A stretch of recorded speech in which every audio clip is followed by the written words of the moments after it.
Ladies and gentlemen, the 45th and 47th President of the United States, Donald J. Trump.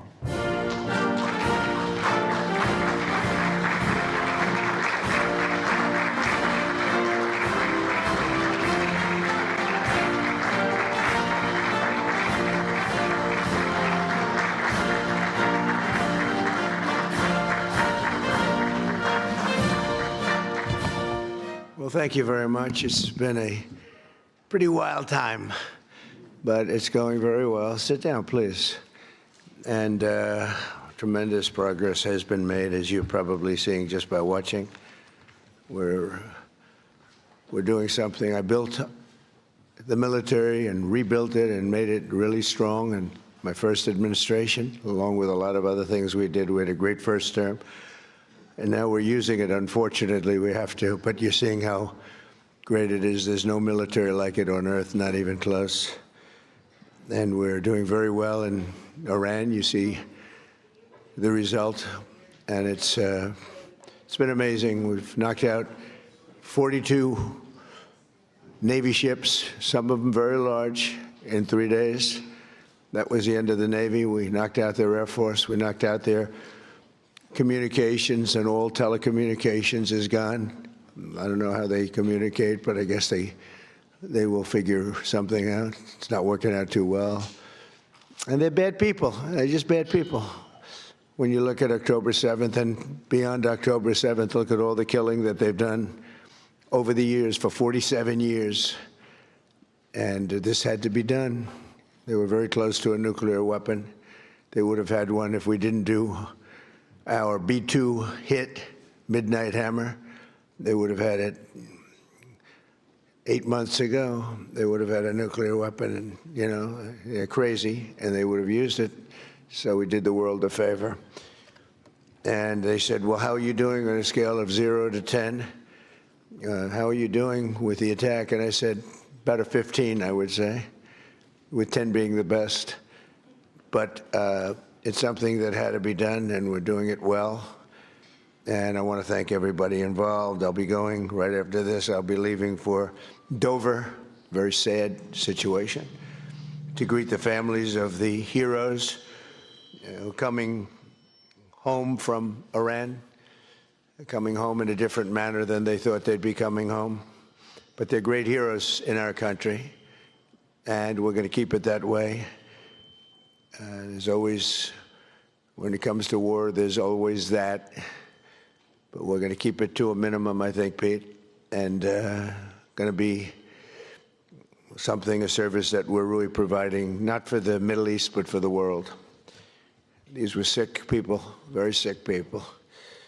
This morning, I'm honored to welcome distinguished heads of state from across the Western Hemisphere for the first Shield of the Americas Summit. And it's something very, very special. Marco's been working on it very hard, so have a lot of other people, because it's a very important place for us. It's nice to be home. It's very, very important. You know, we go all over the world, 9,000 miles away, 12,000 miles away. I said, how long is this flight? Sir, this flight is 19 hours. I said, oh, that's great. I said, now I have flights that last for 2 hours. I like that better. Much better. But on this historic day, we come together to announce a brand new military coalition to eradicate the criminal cartels plaguing our region. And you have a lot of it. One of the things when we were talking backstage, you were telling me the crime, the cartels, and we're knocking the hell out of them where we can. We're going to go heavier. You saw what we were doing with the boats coming in. The boats, there's not a lot of people coming in by boats anymore. We knocked down drugs coming in by sea. Drugs coming in through water is down 96%. We're trying to find out who the other 4% are, because I think they're the bravest people in the world. Either that or they don't watch television, right? They're either very brave or they're not watching. But we're calling this military partnership the America's Counter Cartel Coalition. And that's what you need. You have cartels. They seem to grow in this region unbelievably rapidly. It has to do with drugs largely. Earlier this week here in Miami, Secretary of War Pete Hegseth, who's right here. Pete, you are fantastic, doing a great job. We're proud of you. And representatives of 17 different nations formally entered this new alliance. The heart of our agreement is a commitment to using lethal military force to destroy the sinister cartels and terrorist networks once and for all. We'll get rid of them. We need your help. You have to just tell us where they are. We have amazing weaponry, as you probably noticed over the last short period of time. But I want to thank members of the coalition, most of whom are friends of mine. Few of them I just met, but most of whom are friends, many of whom I endorsed. And they took that endorsement and they went on to win big. I haven't had a bad endorsement yet, right? He says, yes. He was happy. He was a couple of points down and went up like a rocket ship, right, in Argentina.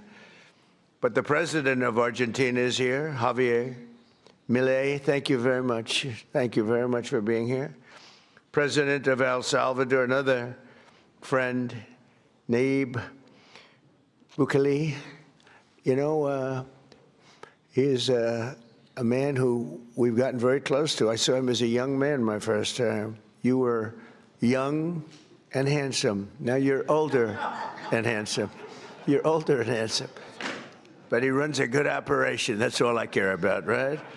When I first saw him, I said, he's too young. And then I saw the job he did. I said, well, I guess he's not too young, because I was young and did well. But you've been a great president, and we appreciate the relationship very much. President of Paraguay, Santiago Peña, thank you very much. Thank you very much. President of Ecuador, Danielle Noboa. Danielle, thank you. Thank you, Danielle. President of Panama, I love that canal. Jose, I think he made the greatest deal in history. He bought it for $1. One of our brilliant presidents. I can't sleep over that deal. They gave it to him for $1. Jose Raul Molino, whereas, you know, you made one of the greatest real estate deals in history. Jimmy Carter, one of our great presidents. President of Honduras, Tito Asfora. Thank you, Tito. Thank you very much. Great to see you the other day. President of Guyana, Irfan Ali. Thank you. President of Bolivia, Rodrigo Paz.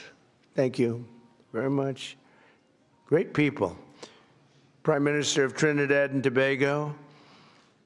And I have to be very careful with this because, you know, your first name is very similar to a first name that we have, but fortunately it's pronounced different. It's Kamala, as opposed to Kamala.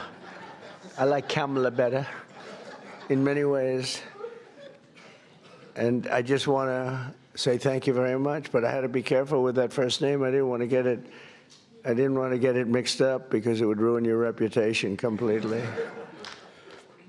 Right? I said, is this the same pronunciation? No, sir, it's a little different. It's Cam, right? Cam, as opposed to Cam. Well, we don't like Cam. President of Costa Rica, Rodrigo Chavez, as well as the President-elect of Costa Rica, Laura Fernandez Delgado. So thank you very much. Thank you very much. And the President of the Dominican Republic, Luis Abinader. And so many of my friends are in the Dominican, including the Sugar King, right? He is indeed the Sugar King. He got a lot of sugar. I don't know if that's good or bad, but he's got a lot of it, right? But we're grateful to be joined as well by the President-elect of Chile, Jose Cast.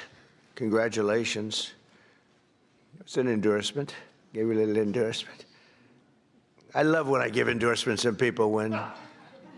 But you know what? They don't lose. You know, I don't know. I guess it would be illegal. Could you imagine if I could say they spend millions and millions and millions of dollars on a campaign? They're losing, and they beg me for an endorsement. I give them an endorsement. They win by 30 points, and I get nothing. if I could sell that, is there a way, do we have any of our legal people here? Marco's close enough. Is there a way I could get paid for that, Marco? I'd make a lot. They spend millions of dollars, and I give it for nothing. I could, even if I put it into the Treasury of the United States, it would be pretty good, right, Marco? But Marco's saying it's not a good idea. No, but it's an honor to do it. It's an honor to have that power where I can endorse somebody, and even in foreign countries. Here it was, we had one in this week, 124-0 with endorsements, and so that's good. But now I'm doing foreign countries all of a sudden. To say, sir, would you endorse me? And it's an honor. If I like you, I only do it if I think you're good. You know, if I think you're not good, I've turned down many more than I've accepted, believe me. I want to thank Secretary of State Marco Rubio for his leadership in organizing this really important summit. He's fantastic. He's a fantastic Secretary of State. And thus far, look, we've had the most incredible year of any president, I think, by, you know, I ended 8 wars. We're not going to go into it too much today, but what we've done is incredible. And we're going to be doing some incredible things together, because I look at our region, if I can call it that, as being very important. It's been abandoned by the United States for so many years. You know, they went so far away. They went to these faraway places where they weren't even wanted. And a lot of stupid people, really stupid people. But Marco's going to go down, I think, as the best Secretary of State in history. That's my opinion. Now, I'm a little prejudiced because I like him too. But I think he's on his way. So you've done 25%. You got 75%. He's got 3 years left. So he's got 25% under your belt. So far, you're leading. You're very leading by just about a smidge over a couple of pretty great ones. We've had a couple of pretty great ones, right? But I think he's going to do that. And I think Pete's right there, too. If Pete keeps going, he's going to be something, too. At what he does. All of the nations in this room share the same priorities: security, prosperity, free commerce, and the rule of law.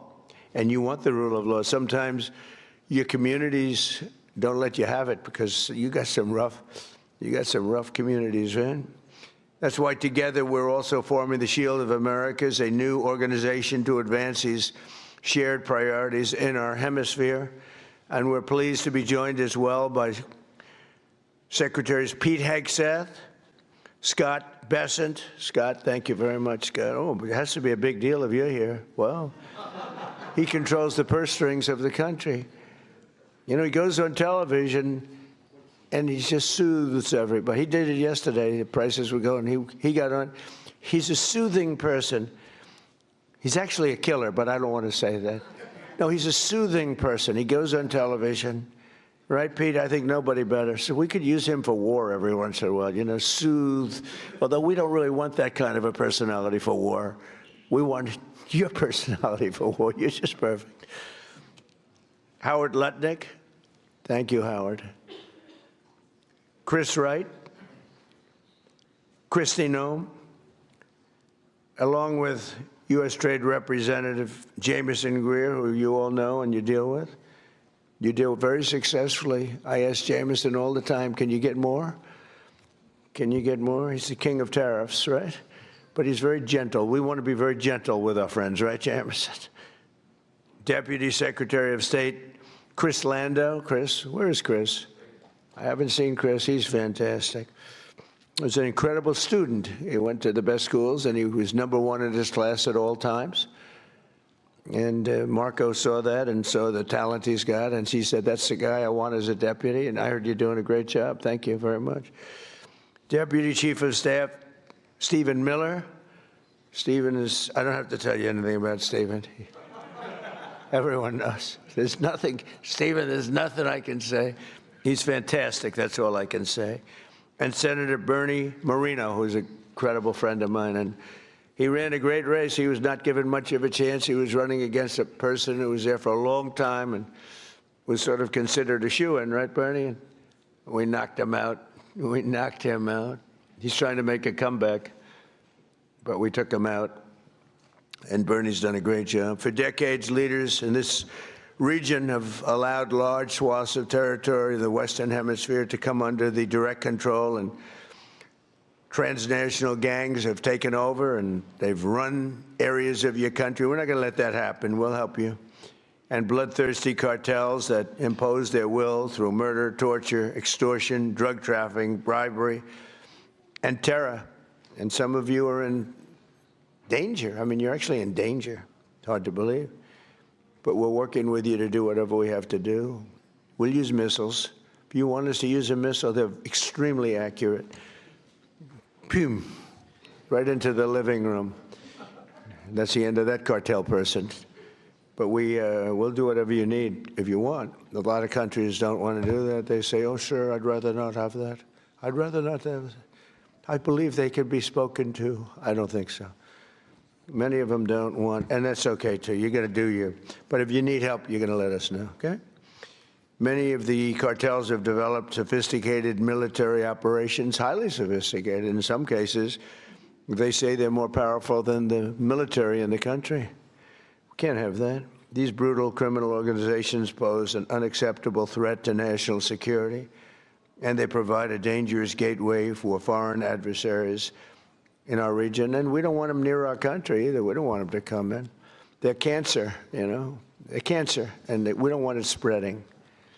We have a very strong border. You know, we have a border now where for 9 months, 0 people have been able to come through. It's hard to believe, actually, because we went from 25 million people coming in over the Sleepy Joe Biden, one of the worst presidents in history of the world. He was the worst president in the history of our country. We've had some pretty bad ones. Recently, we've had some pretty bad ones, but he's the worst. But he would go down as one of the worst in the world. I'm going to up his category now. It's horrible what he did. And what he didn't do was probably worse than what he did. Every leader here today is united in the conviction that we cannot and will not tolerate the lawlessness in our hemisphere any longer. The only way to defeat these enemies is by unleashing the power of our militaries. We have to use our military. You have to use your military. You can't fight these people with, and you have great police. You have some great police, but they threaten your police. They scare your police. You're going to use your military. In many cases, our forces have already been working closely with yours, and the United States looks forward to deepening and expanding that cooperation in the months ahead. And it's so good that we got to know so many of you. I mean, we're so many. And I'd love to get to your countries at some point. Marco loves going to your countries. He's always at one of these countries. He likes your countries the best, okay? You know, where are you? I'm in Chile. Oh, good. How's Chile doing? Good. He likes it. He feels very calm. We all like him, right? It helps. He's got a language. He's got a language advantage over me because I'm not learning your damn language. I don't have time. I was okay with languages, but I'm not going to spend time learning your language. That much I won't do. Just give me a good interpreter. Interpreter, very important. And I know if somebody's good. I may not speak the language, but I know I had an interpreter recently that wasn't good, talking to a very strong person from a different part of the world. And I could tell, even though I don't speak the language, I could tell the interpreter was not good. When you go,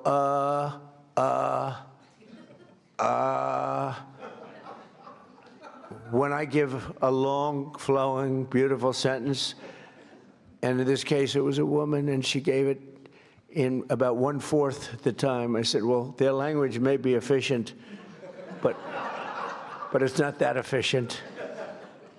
And I could also tell when I have great interpreters. Interpreters are very important. You know, you have a bad interpreter. You think you're doing well? Boy, did I do a good job talking to this one or that. Was I great when I spoke to Putin today? Was I great when I spoke to President Xi? Was I great? But if the interpreter isn't speaking right, or is weak, or is ineffective, or is just not good, or not interpreting your words correctly, in one case we had an interpreter who, when she disagreed with what we were saying, she actually changed it. We considered her a foreign minister, right? But no, the interpreter is, I talk about it all the time. Interpreters are really important. when you don't speak the language, they don't speak the language. People have no idea. People have no idea how valuable, and I'm on them all the time, people have no idea how valuable a good interpreter is. But over the last year, the world has witnessed the supreme power of the United States. We're the most powerful military country in the world. Again, I rebuilt it in my first, I spent so much time rebuilding it, over $1 trillion, and now we just had another budget. We may be going to $1.5 trillion. We're building a thing called a battleship, like in the old days, remember?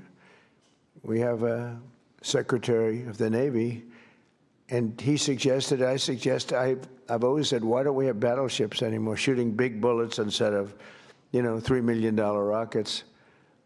And they said, well, sir, we just don't have them. Nobody could give me the answer, but we're actually building 10 of them. And I said, you remember the old ones you'd see Victory at Sea, remember Victory at Sea? And you'd see these ships going through those waves like the waves were nothing, although the waves are pretty powerful.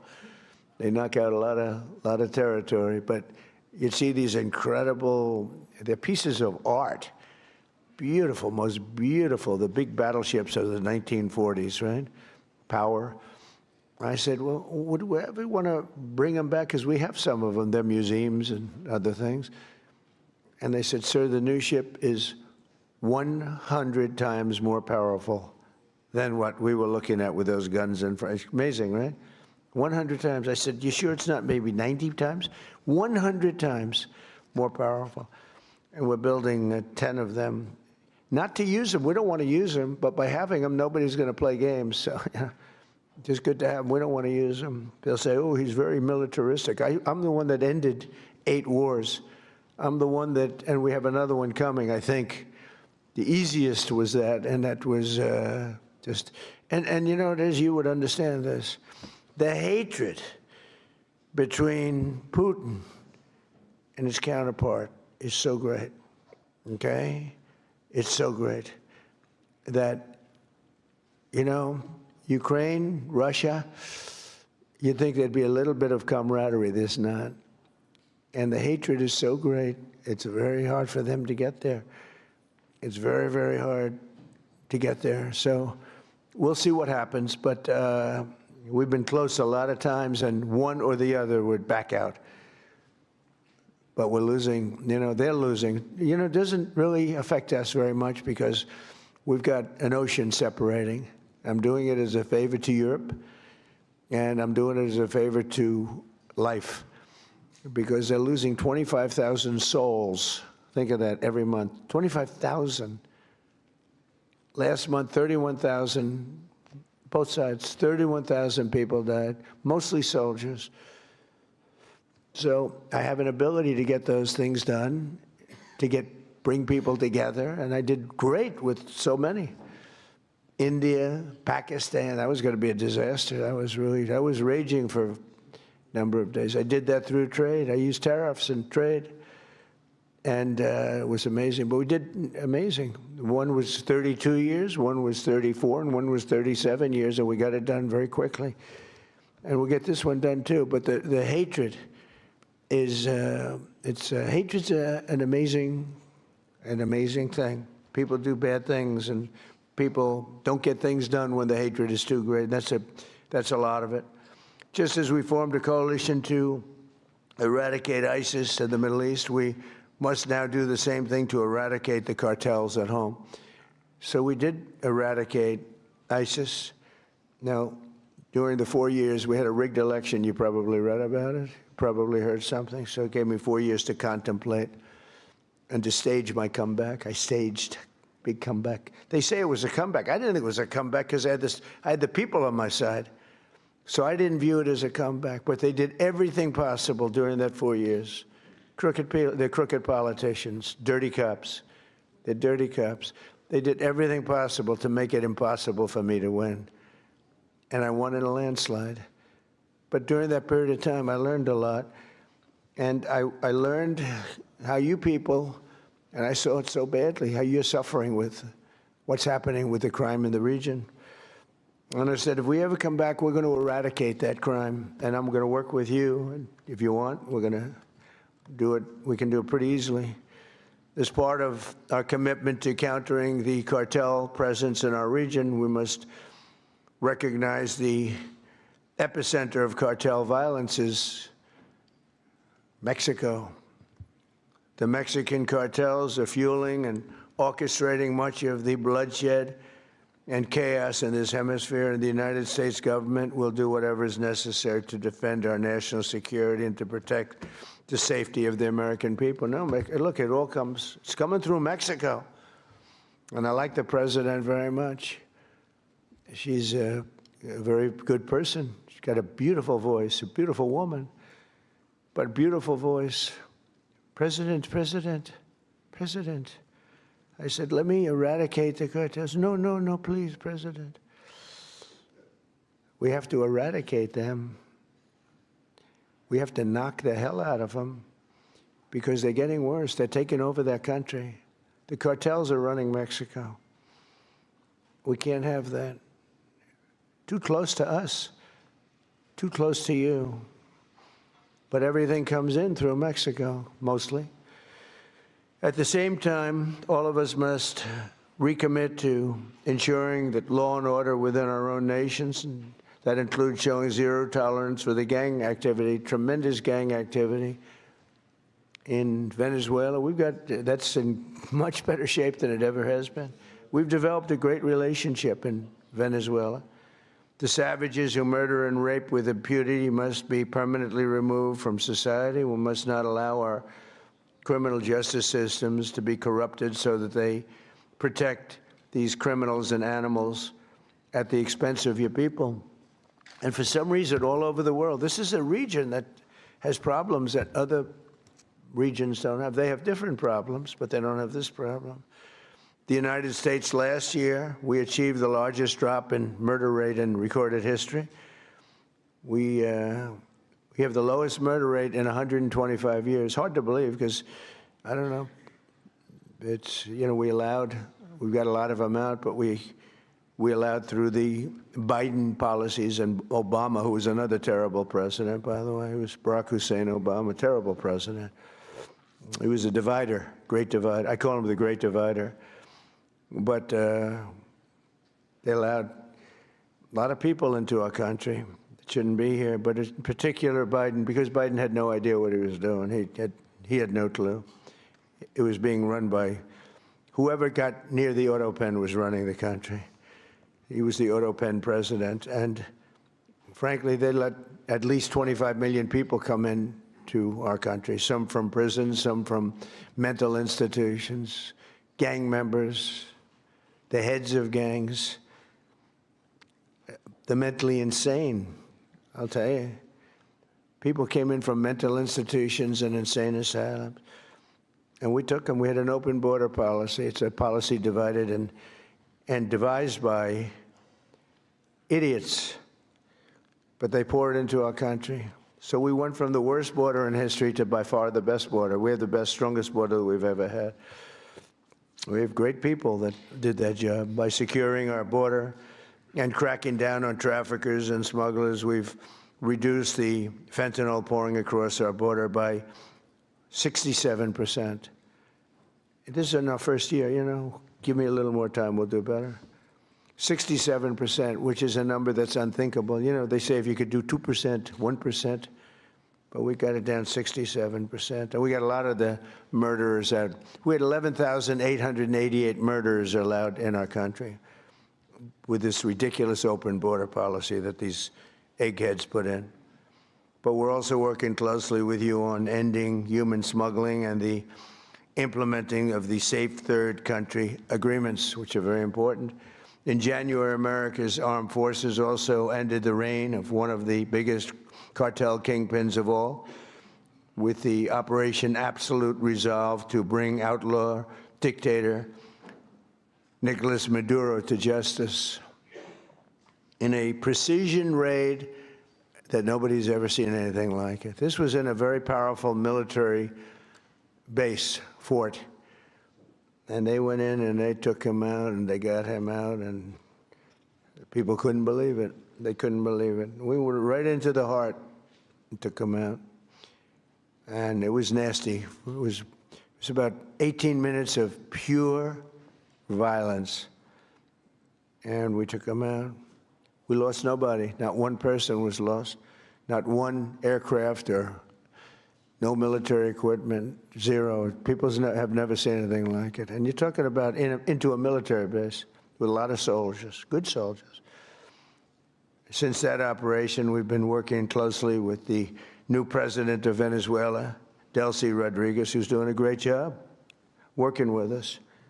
I mean, she's doing a great job because she's working with us. If she wasn't working with us, I would not say she's doing a great job. In fact, if she wasn't working with us, I'd say she's doing a very poor job. Unacceptable. No, but she's doing a great job, Marco, right? And she gets along great with Marco. And we're taking out tremendous amounts of oil. They're making more money now than they've ever made. We have the big oil companies in. They are making more money. We're getting some. They're getting a lot. They're making more money now than they've ever made in the history of their country. Can you imagine? And it's being spent properly, and they're watching it closely. And I'm pleased to say that this week we have formally recognized the Venezuelan government. We've actually legally recognized them. We have also just reached a historic gold deal. It's called the gold deal with Venezuela to allow our two countries to work together to facilitate the sale of Venezuelan gold and other minerals. They have great amounts of gold. They have good land, I tell you, very good land. But they weren't able to take advantage. The system didn't allow them to take advantage of the value of their land. As we achieve a historic transformation in Venezuela, we're also looking forward to the great change that will soon be coming to Cuba. Cuba's at the end of the line. They're very much at the end of the line. They have no money. They have no oil. They have a bad philosophy. They have a bad regime that's been bad for a long time. And they used to get the money from Venezuela. They get the oil from Venezuela. But they don't have any money from Venezuela. They don't have any oil. They don't have anything from... People can't even... They land in Cuba. They can't get gasoline to fly out. They have to leave their planes behind. And they want to negotiate, and they are negotiating with Marco and myself and some others. And I would think a deal would be made very easily with Cuba. But for 50 years, I've been hearing, as a little boy, I'd be hearing about Cuba. You know, Cuba's a disaster. But I've been hearing so much about Cuba. But Cuba's in its last moments of life, as it was. It'll have a great new life, but it's in its last moments of life the way it is. And but our focus right now is on Iran, and we'll do that. I would say, what will you do? Take about 2 days off, Marco? No, he won't. Maybe an hour. He'll take 1 hour off, and then he'll finish up a deal on Cuba. That'll be an easy one. But it'll be the entire region that we're doing that. Many of you have come today, and they say, I hope you can take care of Cuba, because you've had problems with Cuba, right? You mentioned. I was surprised. But 4 of you said, actually, could you do us a favor? Take care of Cuba. I'll take care of it, okay?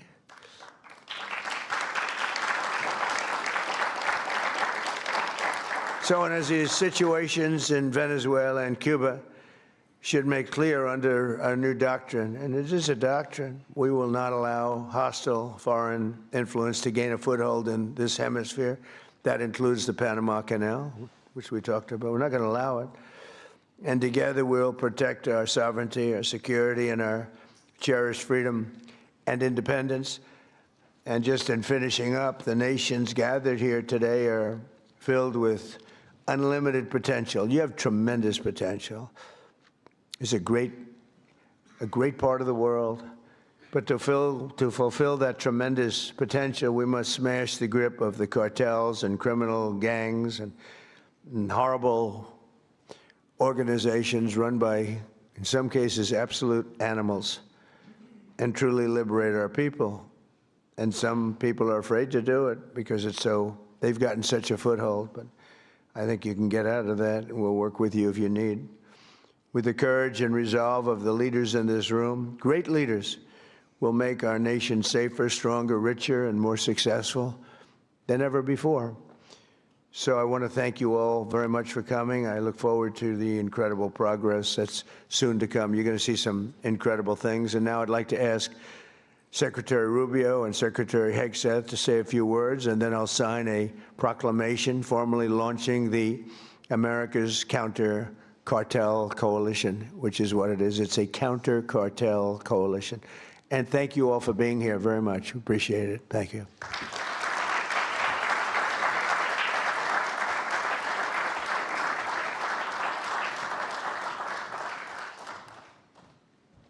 Thank you, Mr. President. I want to thank all the leaders that are here today. I'll be very brief.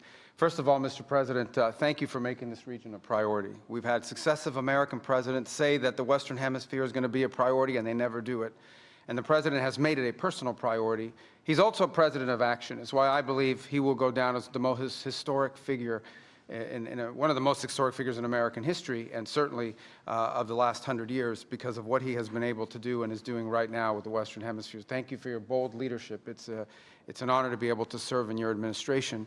And, Mr. President, 2 points I want to make. The first is we have a lot of allies around the world, and we are grateful for our allies. And the countries represented here today, all 12 of the leaders here, are allies. But they're more than allies. They're friends. At a time when we have learned that oftentimes an ally, when you need them, maybe may not be there for you, these are countries that have been there for us, and these are leaders that are not just allies, they are friends, and they are always willing to work and cooperate with the United States, and we're grateful to them. And as you said, Mr. President, these are also countries with extraordinary potential. Some are fulfilling it, some are well on their way to fulfilling it. And this is important. We want to be a partner with you in that. We want the world to see that when you are a friend and an ally of the United States, it is a good thing. It's reciprocated. It comes back the other way as well. And so the fact the President is here today and making this a priority is so critical.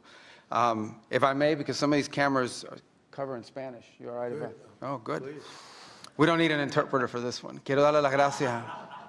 I think I'm a good interpreter. You'll find out in a second. But las gracias a los países que están aquí hoy, estos países. Primero, el presidente ha hecho esta región una prioridad en su administración. Hay muchos presidentes que han dicho que lo van a hacer, pero él lo ha hecho y se lo agradecemos. Y muy agradecido a los 12 países que están aquí hoy. Estos son países que no solamente son aliados, son amigos.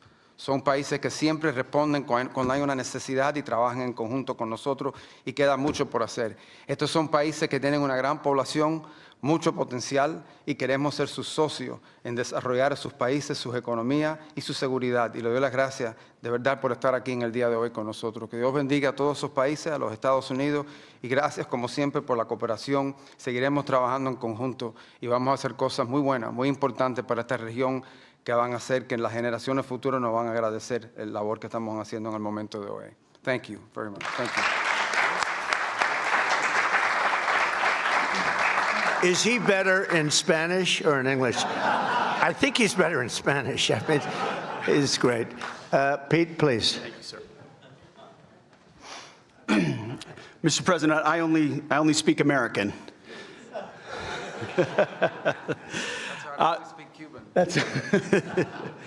Well, Mr. President, it's an honor to be here and to establish in this hemisphere peace through strength. For far too long, our country's gaze was only on borders in far-flung places. Not our own border, not our own hemisphere, not the Western Hemisphere. President Trump has established the Trump corollary of the Monroe Doctrine, the Monroe Doctrine.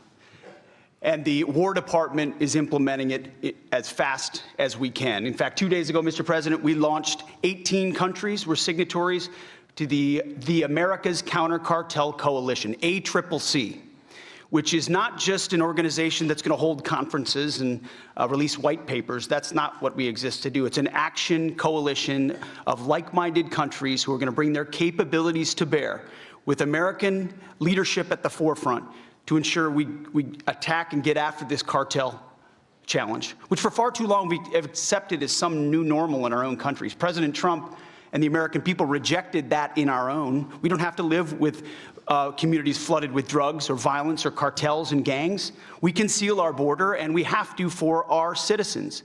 We share a hemisphere and geography. We share cultures, Western Christian civilization. We share these things together. We have to have the courage to defend it. And we have a commander-in-chief in our country who's set that compass heading.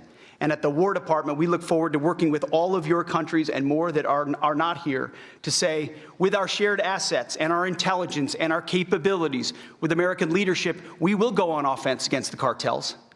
They will know that we're just around the corner. Whether it's drug boats or on land, the America's Counter Cartel Coalition, the ACCC, will be a force for good, for peace through strength in this hemisphere. And we look forward to working with your great countries. Thank you very much. Thank you, Mr.